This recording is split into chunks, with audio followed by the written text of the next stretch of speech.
In Welcome this to, episode, oh, we finally stepped on each other. It took us the 24th episode to do it. Sorry about that, man. Sorry about that.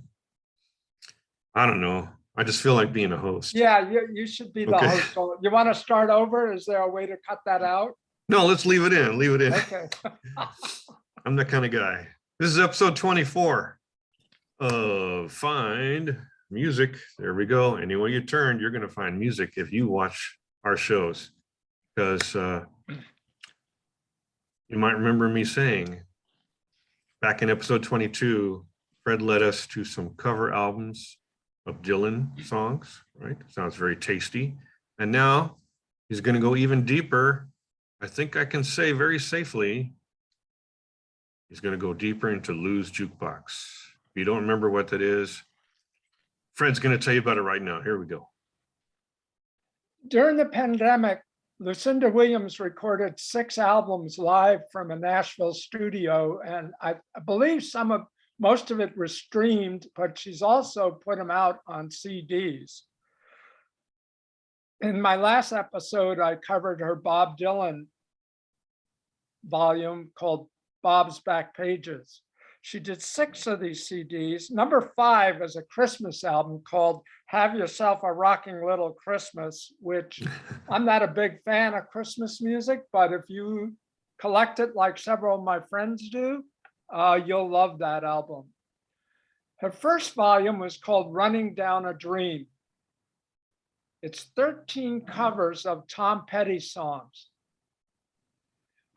Both Lucinda Williams and Tom Petty are from the South, and she covers Gainesville, Rebels, Southern accents, Louisiana Rain, sounding very much at home with Petty's tunes.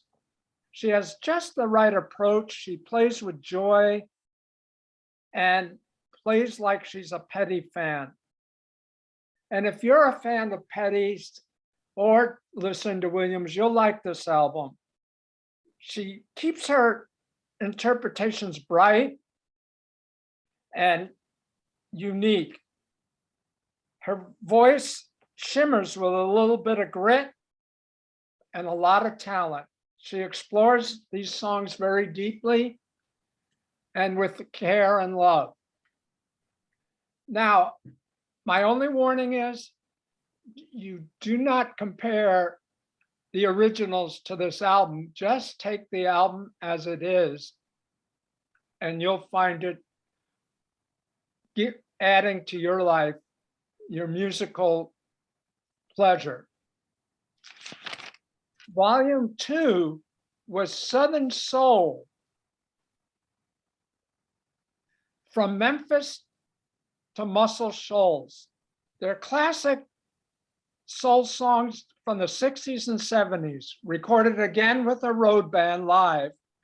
And the band gives us such a strong foundation. They change direction and stay soulful and powerful and passionate.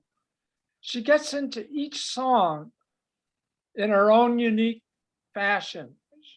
Once again, she knows each song already are masterpieces, but she sheds new light on them, gives them a new shine, a new brilliance. She's sometimes gentle and shimmering. The album starts off with Joe South's Games People Play and keeps going on. She covers other 60s classics like Barbara Lynn's You'll Lose a Good Thing. And Percy Sledge, It Tears Me Up, is an incredible, energetic number by her. It would be hard to cover that song by many people, but she brings in her energy and, of course, her power. And the whole album just will shake the roof for you. Volume 4 of Lou's Jukebox is funny how time slips away. It's country classics, old-time country songs from the 50s and 60s. Again, heartfelt. She covers 13 tracks like Make the World Go Away, Together Again, John Hartford's A Gentle on My Mind, Skeeter Davis's End of the World, Hank Snow's I'm Moving On. Once again, she does these takes with such passion, such love for the music, that it'll warm your heart to hear these songs by her. Number 6, you know you have to be a strong woman to want to take on the Rolling Stones. And you know Lucinda Williams is the one woman that could do this and pull it off. She's a woman you don't want to mess with, one critic said. And so exactly, this is what she does. Messes in the Rolling Stones catalog. It's called It's Only Rock and Roll, or You Are Cordially Invited to a Tribute to the Rolling Stones. It starts off with a rousing version of Street Fighting Man and goes to older numbers like The Last Time, Get Off My Cloud. She's brave enough and has guts enough to cover Symphony for the Devil. The CD ends with You Can't Always Get What You Want and brings the soul of that song out so clearly and so brilliantly.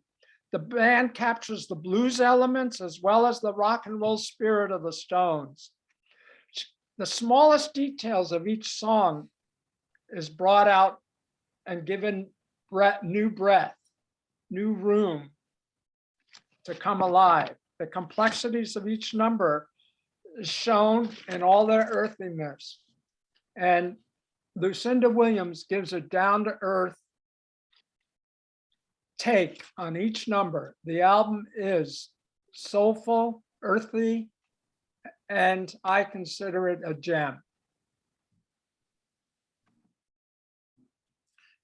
Well, someone was busy during the pandemic, that's for sure. Fabulous. What a great way to spend your time. She doesn't just listen to this music, she can create her own versions of it. That's amazing. Yeah. And Very like few I of us said, can do that. you could easily pick any cover album. When someone does a cover album, it's the easiest thing to do is pick it and find fault with something because you love the original so well. But if you love that singer and you know what they're doing, you can feel it in that it's in their heart. That's what makes the album work for me. I'll tell you this, I disagree in the sense that I don't want the cover to sound like the original. Yeah. I really don't. Yeah. There have been some people who have faithfully covered things, and I think, what was the point if you're covering it that faithfully? You know, there's got to be some different wrinkle to it, something that puts your own stamp on it, right? Otherwise, it wasn't worth the trip. I can fault Todd Rundgren. He did some Beatles covers that were a little too faithful. Uh-huh. I think he missed the point there. I mean, he's a brilliant artist. And he's done a lot of great things. Those don't quite float for that reason. Yeah. So you got me fascinated on the Rolling Stones one, because I'm a big fan of The Last Time, that song. Mm-hmm. That's one of my favorite Stones songs. So I'm deeply curious what she will do with that song. Very interested. I'm not surprised that You Can't Always Get What You Want. That is a soulful song. That's a soulful song. It really, I can imagine that. It's definitely a fine line between getting too close to the original, just doing it note for note and adding your stamp on it without losing the whole feel of the original song. I'm a big fan of Yes, and they're not the most popular band on earth, but there's been some people, not well-known people, who have done covers albums, and the thing I like about it is that they put their own stamp on it. Yeah. That makes it interesting and worthwhile. Yeah. It's not just a copy. Future episode, okay. All right, just to wrap up for episode 24 here, Lou's Jukebox, that's L-U, Lou's Jukebox for Lucinda Williams. Sounds like a fascinating series. Pick up one of those volumes today. Yeah. Thanks for watching, people.